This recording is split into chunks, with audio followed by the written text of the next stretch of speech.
दशम श्रेणी English grammar preposition series रो तृतीय दिवस को समस्त को स्वागत।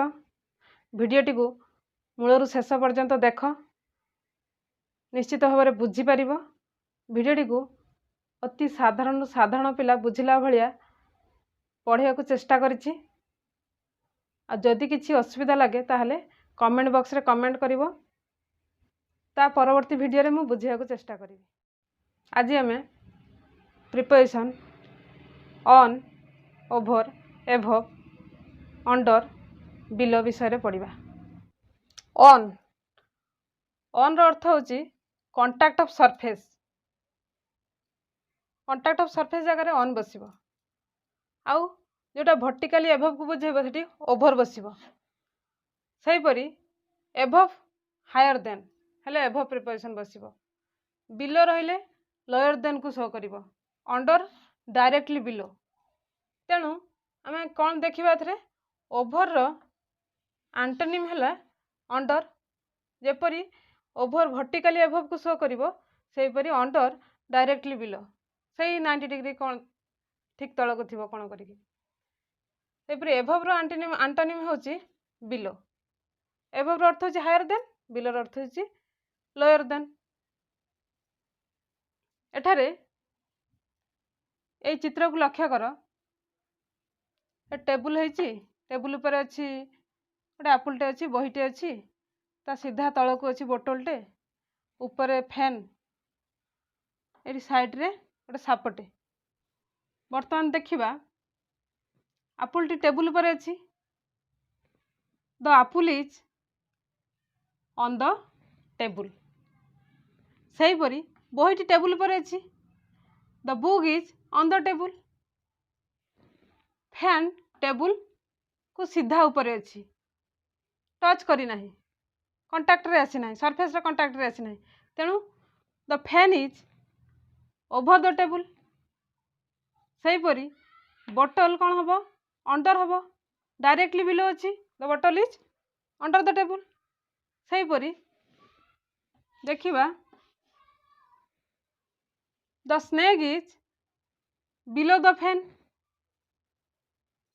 जदि साप सांगर फैन रो तुलना करिबा the fan is above the snake. काली आमे आर्ट आउ इन कंपेयर करी पढ़ुले। आज ऑन आउ इन कंपेयर करी पढ़ा। उभय जाक प्रिपोजिशन ऑफ प्लेस रे जाउची। देखिबा वर्तमान गोटे फ्रेज रे बुझिबा। सेंटेंस कले वो डेरी हबो, लंबा हबो। देखिबा मैन डैश फ्लोर ऑन हबो ना इन हबो। जेपरि मु कहिबी I am on the floor, contact of surface होची। सही परी मैन डैश फ्लोर चट्टान थिबा मनीष, मैन ऑन फ्लोर। सही परी देखिबा man dash stool,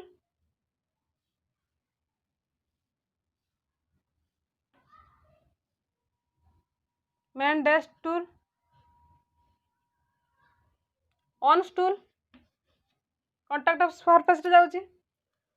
man dash chair गोटे बैक रेस्ट बागे दउची।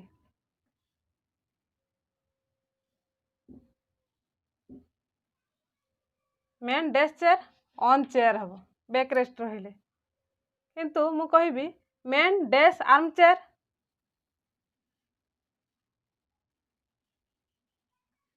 आर्म रेस्ट हे गला। एटा गोटे सराउंडिंग बुझाउची। तेणु man dash arm chair in arm chair. Man dash raft भेड़ा। आग काल भेड़ा व्यवहार कर नई पार होते।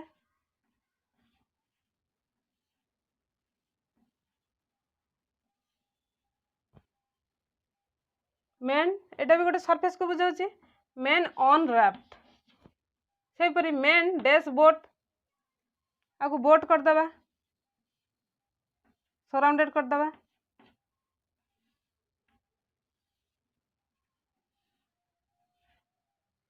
ताले कौन हम man in boat. Man dash bike गोटे सरफेस को बुझाउची। On bike, man dash car, enclose space को बुझाऊँगी man in car, man dash bed walks माने बिछाड़ चलुवा लोक चलुवा बेले से फ्लोर को बुझाऊँगी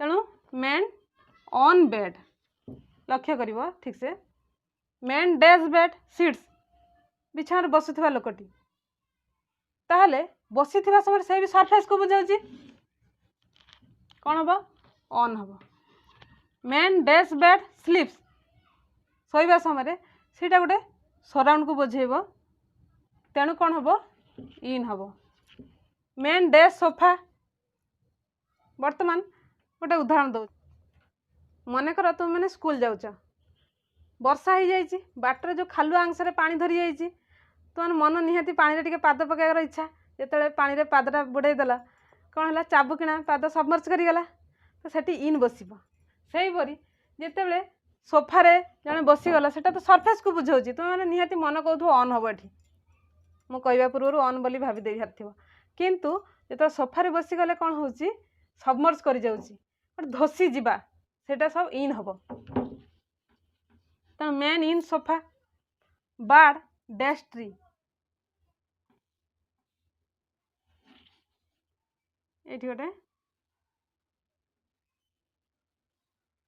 पक्षीटे अच्छी यहाँ कौन सरफेस को बुझाऊँ गचर कौन सरफेस अच्छी एटा नहीं तेणु ऑन हम ना बार्ड इन ट्री हम किंतु यदि गोटे ब्रांच उपरे पक्षीटे बसी कौन कह bird on the branch of the tree वर्तमान ये फ्रेज को सेंटेंस रे कन्वर्ट करदे केमिति हम देखिए the man is on the floor, the man is on the stool, the man is on chair on the chair, the man is in arm chair किंबा the arm chair कही परिबा the man is on the raft, the man is in the boat, the man is on a bike सेहीपरी the man is in the car, the man is on the bed चलुवा समय, the man is on the bed बसुवा समय, the man is in the bed शोइथिबा समय, the man is in the sofa, the bird is in the tree, the bird is on the branch of the tree सेहीपरी on रो व्यवहार केउं स्थान रे हेउची लक्ष्य कर on the wall the picture is on the wall, on the ceiling the fan is on the ceiling contact of surface रे बुझाऊँ सेहीपरी देख on the door, on the floor, on the carpet, on notice board, on the playground, on the menu, on A page तुम बही रे दिया जाइथिबा केतेक example को लक्ष्य कर he is working on a farm on a rubber plantation जदि working place जदि बिल्डिंग न होता है खोला स्थान होता है सेठी ऑन बसिबो सेहीपरी आउ गोटे देखिबा ही is sitting on the grass, he is standing on the balcony, he kept his books on the shelf but in cupboard हम जदि देख बुक्स सेल्फ रहिले ऑन हम क्लोज कंटाक्ट रहिला किंतु इन कपबोर्ड कहीं हम सेटा एनक्लोज स्पेस को बुझेब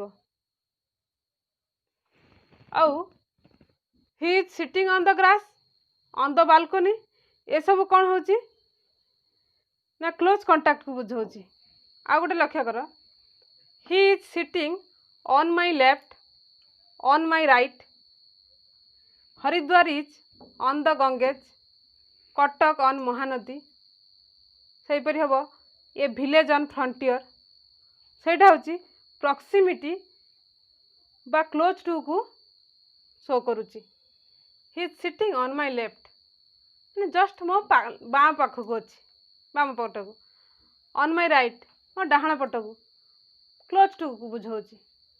ସେହିପରି ହରିଦ୍ୱାର ଇଜ୍ ଅନ୍ ଦ ଗଙ୍ଗେଜ। ଆଉ କ'ଣ ହେବ ମାନେ ହରିଦ୍ୱାର ଗଙ୍ଗା ନଦୀ କୂଳରେ ଅବସ୍ଥିତ।